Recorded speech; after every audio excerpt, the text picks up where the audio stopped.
اب کسی کافر اور ہندو کو جرت نہیں ہے کہ پاکستان کی سرحد پار کر کے پاکستان میں آ کر کوئی دنگا فساد کرے۔ آپ جانتے ہیں کہ کیا ہوا ابھی نندن کے ساتھ۔ اس طرح کا کافر، ہر کافر آج جان لے، سمجھ لے، سن لے میری بات، کہ اگر پاکستان کی سرحد کو کراس کرنے کی کوشش کرے گا تو ہمارے جوان اس کو کراس نہیں ہونے دیں گے، اور اس کا وہیں پر قبرستان بن جائے گا، قبر بن جائے گی، زمین بوس ہو جائے گا۔ اس پاکستان کے ساتھ، اس کے نظریے کے ساتھ وفا کیجئے، اور یقیناً اللہ کا شکر ادا کیجئے کہ اللہ تو نے یہ جو وطن دیا ہے اس کو سلامت رکھ، اور اے اللہ ہمیں اس کے تقاضوں کو پورا کرنے کی توفیق عطا فرما دے۔ السلام علیکم ورحمۃ اللہ وبرکاتہ۔ خواتین و حضرات، آج کا دن 14 اگست 2021 اور 1947 میں جو 14 اگست آئی تھی، اس دن کو پاکستانی آزادی حاصل ہوئی۔ یہ پرمسرت دن ہے، کیونکہ جب بھی 14 اگست آتی ہے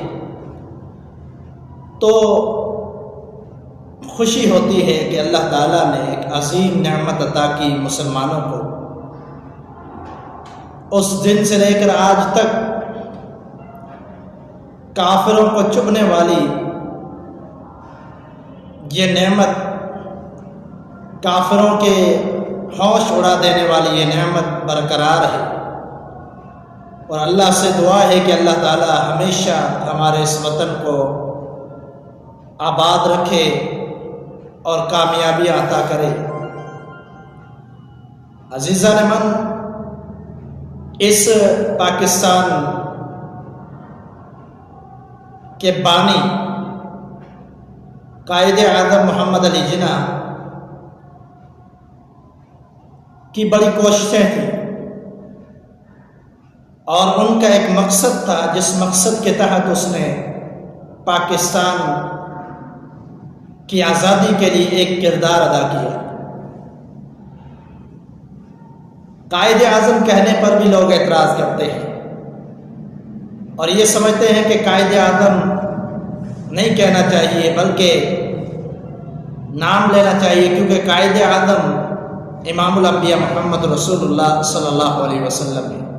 جی ہاں، اس سے کسی کو اعتراض نہیں ہے کہ قائد اعظم یقیناً وہی ہے، اللہ کے رسول، لیکن ہر علاقے کا، ہر خطے کا، ہر صوبے کا، ہر ملک کا کوئی نہ کوئی قائد ہوتا ہے۔ بالکل اسی طرح پاکستان کے جتنے بھی قائدین آئے آج تک، صدر، وزیر اعظم وغیرہ، ان میں سب سے پہلا جو قائد تھا وہ قائد اعظم محمد علی جناح تھا۔ اس لیے ان کو کہا جاتا ہے کہ سب سے بڑے پاکستان کے قائد، دنیا کے قائد نہیں بلکہ پاکستان کے قائد۔ تو اس میں اعتراض نہیں ہونا چاہیے۔ اور وہ کیسی ہستی تھی قائد اعظم محمد علی جناح، آج انہی کے حوالے سے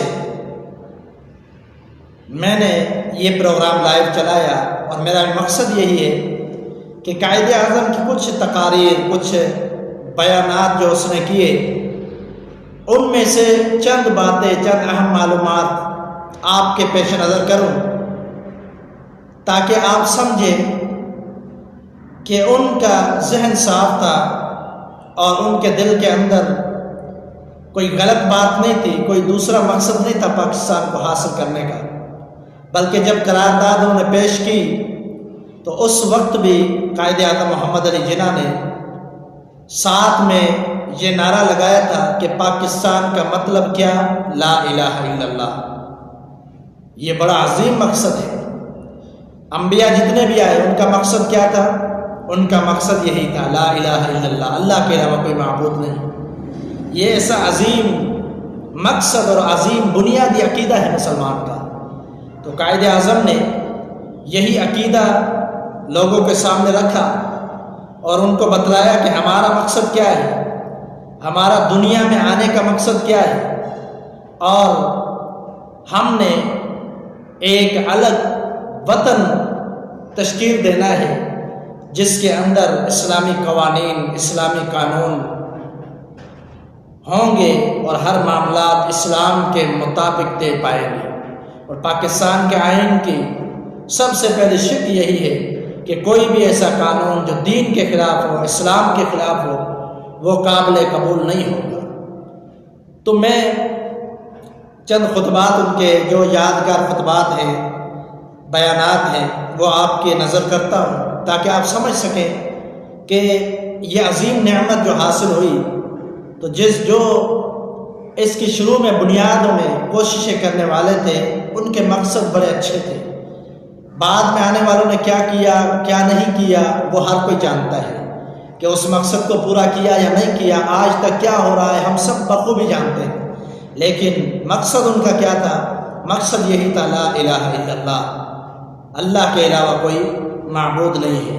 اور کلمہ جب مکمل کرتے ہیں تو اس کا کیا مطلب بنتا ہے؟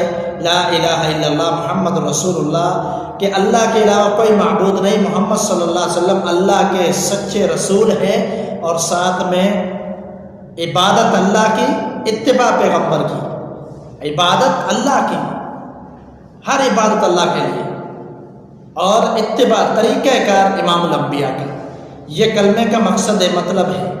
تو سب سے پہلے ہم ان کا خطبہ بیان کرتے ہیں۔ 4 مارچ 1946 کو اس نے ایک خطبہ دیا۔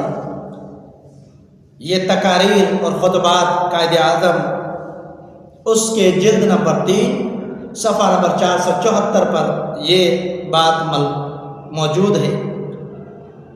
فرماتے ہیں اسلام مکمل ضابطہ حیات ہے، اس میں دین کو سیاست میں سے الگ نہیں کیا جا سکتا۔ ہر مسلمان کے پاس قرآن مجید کا ایک نسخہ ہے، ہونا چاہیے تاکہ وہ اپنی رہنمائی خود کر سکے۔ یہ کتنے عظیم الفاظ ہیں کہ فرماتے ہیں کہ مکمل دین ضابطہ حیات ہے۔ اگر سیاست کرنی ہے، اگر حکومت کے معاملات ہیں، یہ بھی دین سے الگ نہیں ہے، اسی طریقے پر چلنے چاہیے۔ اور ساتھ میں ایک بہت ہی بہترین نصیحت کی کہ ہر مسلمان کو قرآن مجید کا ایک نسخہ اپنے ساتھ رکھنا چاہیے تاکہ اس کو پڑھے، رہنمائی حاصل کرے کہ اللہ نے اس کے لیے کیا نازل کیا ہے۔ یہ بہت ہی بہترین خطبہ قائد اعظم کا۔ اور اس کے بعد ایک اور خطبہ بمبئی کے اندر انہوں نے دیا۔ اس خطبے کے اندر کیا کہتے ہیں؟ کہتے ہیں اگر کوئی چیز اچھی ہے تو اسلام ہے، اگر کوئی چیز اچھی ہے تو اسلام ہے، اگر کوئی چیز اچھی نہیں ہے تو اسلام نہیں ہے، کیونکہ اسلام کا مطلب عین انصاف ہے۔ یعنی اس کے بنیاد اور مقصد میں یہی تھا کہ پاکستان حاصل ہو رہا ہے اسلام کے نام پر، لا الہ الا اللہ کی بنیاد پر۔ تو یہ جو مقصد ہے اتنا صاف اور شفاف مقصد ہے کہ اس مقصد کے اندر کوئی غیر انصافی کی گنجائش موجود نہیں ہے، عین انصاف اسلام۔ تو جب اسلام کے بنیاد پر، لا الہ الا اللہ کی بنیاد پر ایک ملک آزاد کیا جا رہا ہے، ایک ریاست کا قیام ہو رہا ہے، تو اس میں بھی ہمیشہ انصاف کا بول بالا ہونا چاہیے۔ یہ اس خطبے کا مقصد ہے۔ یہ قائد اعظم محمد علی جناح کا خطبہ۔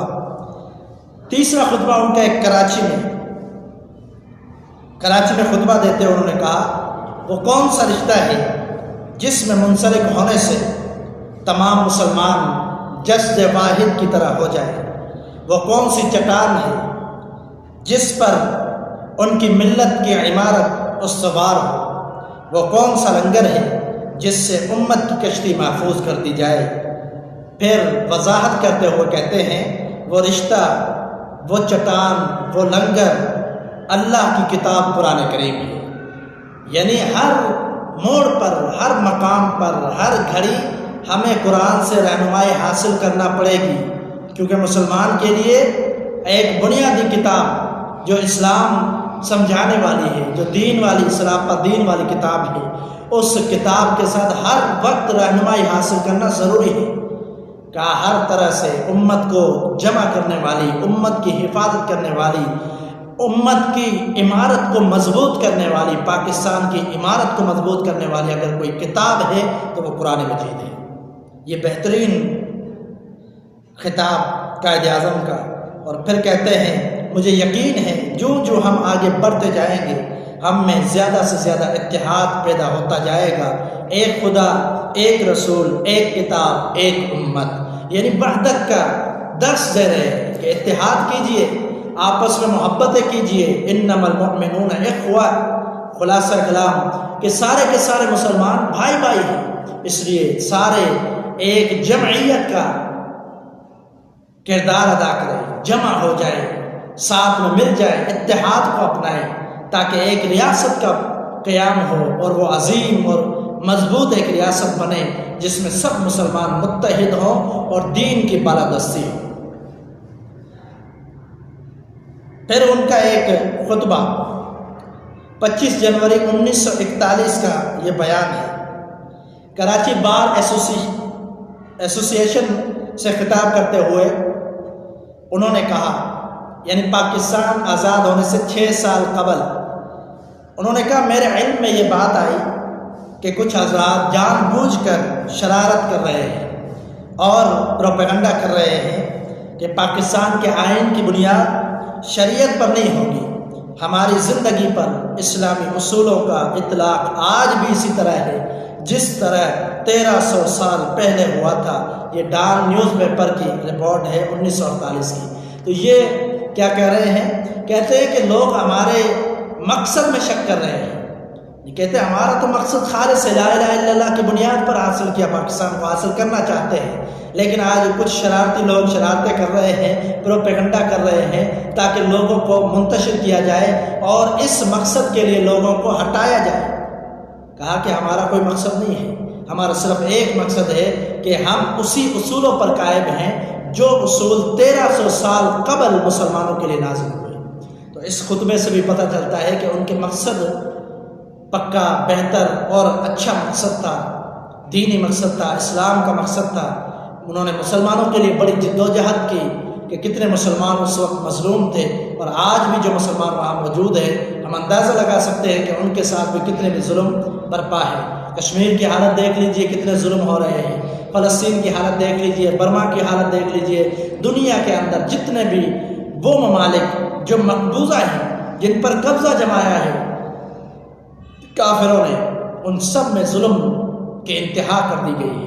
لیکن آج دیکھیں ہم الحمدللہ اللہ کے فضل و کرم سے پاکستان کی نیشنلٹی رکھتے ہیں، NIC ہمارے پاس ہے، ہم پاکستان کے شہری ہیں۔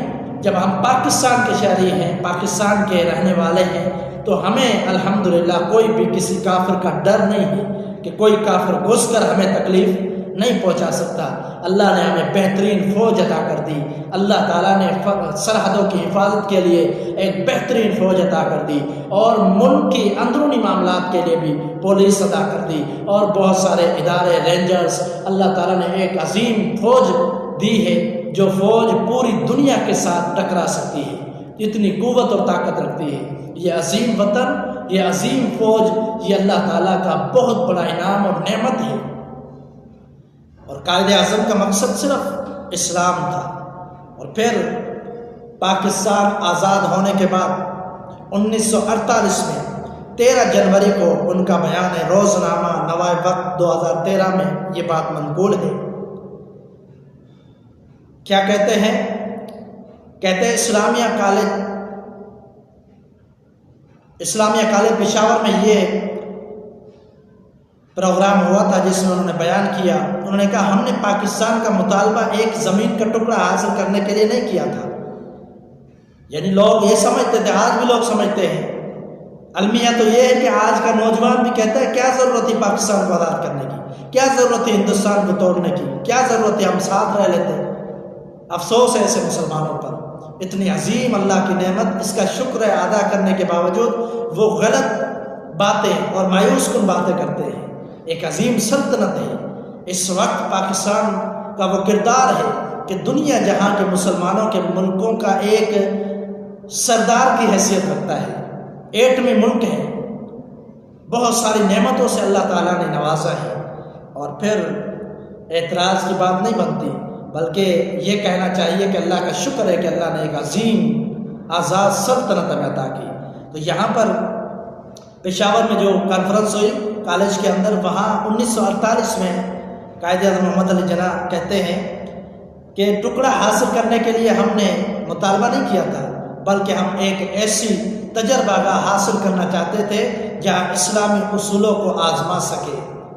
کیوں؟ اس لیے کہ غیر مسلم ممالک کے اندر، کافروں کے ملکوں کے اندر، وہاں ہم اسلامی قانون کو نافذ نہیں کر سکتے، اس لیے ہم نے یہ وطن حاصل کیا تاکہ ہم یہاں پر اسلامی قوانین کو لاگو کریں اور لا الہ الا اللہ محمد رسول اللہ صلی اللہ علیہ وسلم کی صدائیں بلند ہوں، اور جس مقصد کے لیے ہم نے اس وطن کو آزاد کیا وہ مقصد ہم حاصل کر سکیں۔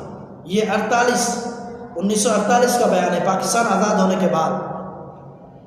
تو عزیزان من، ہمیں یہ سمجھنا چاہیے کہ ان کی کوششیں، کاوشیں، ان کی کوشش اور کاوشوں کی بدولت ہمیں ان کو خراج تحسین دینا چاہیے، نہ کہ ہم یہ کہیں کہ وہ برے تھے یا ان کے عقائد کے بارے میں باتیں کریں، بلکہ ان کی جو کوششیں تھی وہ بڑی عظیم تھی۔ اور انسان یقیناً جو ظاہری جو سب کچھ ہے وہ انسان جانتا ہے، اور جو دل کے اندر ہے وہ اللہ کے علاوہ کوئی نہیں جانتا۔ جو قائد اعظم کی ظاہری بیانات تھے، جو خطبات تھے، اس سے یقیناً یہی سمجھ آتا ہے کہ ان کا مقصد یہی تھا کہ پاکستان کو لا الہ الا اللہ کی بنیاد پر آزاد کیا جائے اور ایک اسلامی جمہوریہ پاکستان بنے جس کے اندر اسلامی قوانین ہوں۔ تو 20 لاکھ مسلمانوں کی شہادت کا ہونا، سمجھدار یہ سمجھ سکتا ہے کہ یہ اتنی زیادہ شہادتیں کوئی ایک زمین کے ٹکڑے کے لیے نہیں دے سکتا، بلکہ اس میں کوئی بڑا مقصد ہے، اور مقصد وہی تھا جو آپ نے سنا ہے۔ شاعر نے کہا، غلامی میں کام آتی ہیں نہ شمشیر نہ تدبیریں، جو ہو ذوق یقین پیدا تو کٹ جاتی ہیں زنجیریں۔ یقیناً غلامی ہو تو نہ تدبیریں بندے کے کام آتی ہیں، اور نہ ہی شمشیر، تلواریں بھی کسی کام کی نہیں، ہتھیار بھی کسی کام کے نہیں، لیکن اگر بندہ آزاد ہو تو اس کی شمشیریں بھی اس کی حفاظت کر سکتی ہیں، اس کی تلواریں بھی کامیاب ہیں، اور اس کی تدبیریں بھی کامیاب ہیں۔ ہر معاملے میں وہ بندہ اپنے لحاظ سے کچھ نہ کچھ کر سکتا ہے، لیکن اگر غلام ہو تو پھر کچھ نہیں کر سکتا اپنے مقصد کے لیے۔ تو اللہ تعالیٰ کے قرآن مجید کی ایک آیت میں تلاوت کر کے اپنی بات ختم کروں۔ رب العالمین فرماتے ہیں، اعوذ باللہ من الشیطان الرجیم، وَاذْكُرُوا إِذْ أَنْتُمْ قَلِيلٌ مُسْتَضْعَفُونَ فِي الْأَرْضِ، یاد کرو جب تم کم تھے، کمزور تھے زمین میں، تَخَافُونَ أَن يَتَخَطَّفَكُمُ النَّاسُ، لوگوں کا ڈر تھا کہ لوگ تمہیں تکلیفیں پہنچائیں، پریشان کریں، اذ انتم، بلکہ فآواکم وأیدکم، تو ہم نے تمہیں جگہ دی اور تمہاری مدد کی اپنی خاص مدد کے ساتھ، ورزقکم من الطیبات، اور ہم نے پاکیزہ رزق تمہیں عطا کیا، لعلکم تشکرون، تاکہ تم شکر ادا کرو۔ یقیناً پاکستان اس وقت جو مسلمان تھے بڑے مقہور، مظلوم تھے، اور ان پر جو چاہے ظلم کیا کرتے تھے، لیکن جب آزاد ہوا پاکستان، اب کسی کافر اور ہندو کو جرت نہیں ہے کہ پاکستان کی سرحد پار کر کے پاکستان میں آ کر کوئی دنگا فساد کرے۔ آپ جانتے ہیں کہ کیا ہوا تھا ابھی نندن کے ساتھ۔ اس طرح کا کافر، ہر کافر آج جان لے، سمجھ لے، سن لے میری بات، کہ اگر پاکستان کی سرحد کو کراس کرنے کی کوشش کرے گا تو ہمارے جوان اس کو کراس نہیں ہونے دیں گے، اور اس کا وہیں پر قبرستان بن جائے گا، قبر بن جائے گی، زمین بوس ہو جائے گا۔ اس پاکستان کے ساتھ، اس کے نظریے کے ساتھ وفا کیجئے، اور یقیناً اللہ کا شکر ادا کیجئے کہ اللہ تو نے یہ جو وطن دیا ہے اس کو سلامت رکھ، اور اے اللہ ہمیں اس کے تقاضوں کو پورا کرنے کی توفیق عطا فرما دے۔ ایک عین مقصد دین اسلام تھا جس کی خاطر اس پاکستان کو آزاد کیا گیا۔ اللہ تعالی ہم سب کا حامی و ناصر ہو، اور پاکستان ہمیشہ زندہ باد رہے، تائندہ باد رہے۔ کافروں کی بڑی کوششیں ہیں، سازشیں ہیں، میں اللہ سے دعا کروں گا کہ اللہ ان کی سازشوں کو، ان کے پروپیگنڈا کو، ان کی کوششوں کو تباہ و برباد کر دے، اور پاکستان کو ہمیشہ ایک عظیم سلطنت کے نام پر قائم و دائم رکھ۔ اور ہماری یہ دعا ہے کہ اس وطن عزیز میں جو بھی فیصلہ ہو، جو بھی قانون بنے، آئندہ کے بعد، اور جو بھی حکمران ہو اور جو بھی وزیر ہو، سارے کے سارے اسلام کے پابند ہوں اور اسلام کے مطابق اور جو ہمارے قائد تھے اس کے تصور اور تفکر کے مطابق اس پاکستان کے قوانین کو بنائیں، اسلام کے قانون بنائیں۔